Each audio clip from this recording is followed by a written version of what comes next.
El Evangelio de hoy, mis hermanos, termina con una breve parábola. La parábola de una higuera que no daba fruto,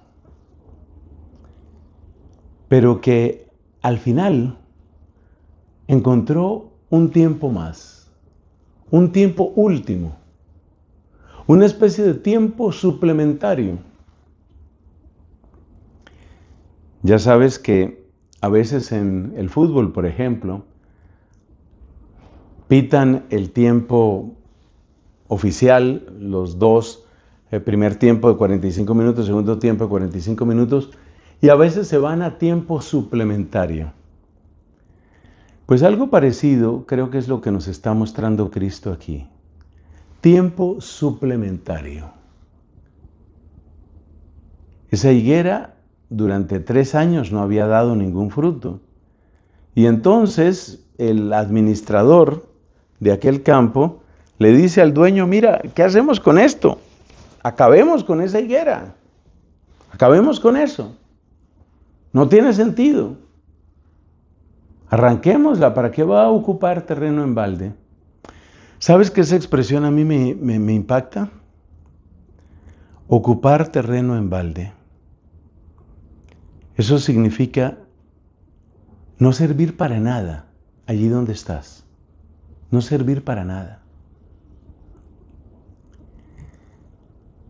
Y lamentablemente eso pasa. Hay personas que adquieren un cargo de responsabilidad, por ejemplo un cargo público, y llenaron el cargo, pero no hicieron lo que les correspondía. Ocuparon su terreno en balde. Eso también sirve para una meditación muy bonita. ¿Qué estoy haciendo con el lugar donde me encuentro? ¿Qué estoy haciendo en este sitio o estoy simplemente ocupando terreno en balde? Estoy ocupando en balde este escritorio donde yo debería servir a la gente y no lo estoy haciendo. Estoy ocupando este consultorio porque soy médico y en vez de servir a la gente y de ayudar con una buena consulta a la gente, pues les estoy aconsejando tonterías o simplemente llenándome los bolsillos. ¿Qué estoy haciendo como sacerdote, como cura? No todos los sacerdotes somos curas. La palabra cura está reservada a aquel que tiene propiamente parroquia y tiene su comunidad encargada por la iglesia. Yo, por ejemplo, por bondad de Dios, yo soy sacerdote, pero yo no soy propiamente cura. No me corresponde. Yo no tengo parroquia. Soy misionero. Pero bueno, pensemos como misionero, yo tengo un micrófono. ¿Qué estoy haciendo con ese micrófono? Tengo una red social. ¿Qué estoy haciendo con esa red social? O soy cura en el caso de los que lo son. ¿Qué estoy haciendo aquí? ¿O estoy ocupando terreno en balde? Pero lo cierto es que esa higuera que no había dado mayor fruto, encontró misericordia. Vamos a darle un año más. Hasta donde sabemos, las higueras no tienen pensamiento propiamente consciente. Nosotros sí. Y por eso nosotros tenemos que preguntarnos, ¿qué estamos haciendo en ese año de misericordia? O te lo planteo de esta otra manera. Piensa que el tiempo que te queda, el tiempo que tienes, es un tiempo adicional, un tiempo suplementario. Es un tiempo que Dios te da para que tú des fruto. Todavía trato de decirlo con un poquito más de claridad.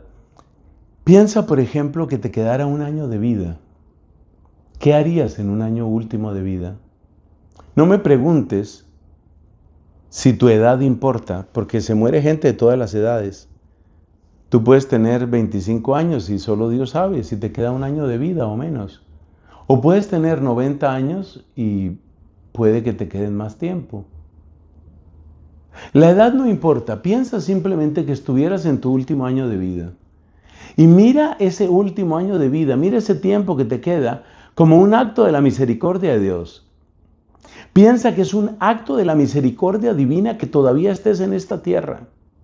Y piensa que en ese tiempo que te queda, que en ese año último que te queda, que en esa única oportunidad que tienes, hay que lograr el bien. Te aseguro que empezarás a vivir una vida con propósito, una vida con un gran sentido y una vida con un gran fruto. Dicho de otra manera, te invito a que tú y yo seamos esa higuera que sabe que solo le queda una oportunidad de un año y que en ese año tiene que darlo todo en amor, darlo todo en servicio, darlo todo en fe, darlo todo en oración. Hoy te invito a que seamos higueras compadecidas, higueras a las que Dios les ha dado una oportunidad más. Cuando yo pienso, por ejemplo, en los orígenes de mi vocación y pienso que, lamentablemente, mi primera respuesta, después de un entusiasmo brevísimo, mi primera respuesta fue tan pobre, fue tan mezquina, fue tan nada. Cuando yo pienso en eso, digo, ¿cuánta fue la bondad de Dios en darme una oportunidad? Y en esa oportunidad que Él me dio fue cuando tuve ocasión de salir de mis agnosticismos y salir de mi idolatría de la ciencia. Esa es mi historia personal. Y a partir de ahí buscar al Señor, y por eso estoy aquí sirviéndole. O sea, yo estoy tratando de aprovechar el año de misericordia que Dios me dio. Te invito a que todos lo aprovechemos. Te invito a que seamos higueras del Señor, que aprovechan, que agradecen la compasión y que quieren dar fruto. Que Dios te bendiga.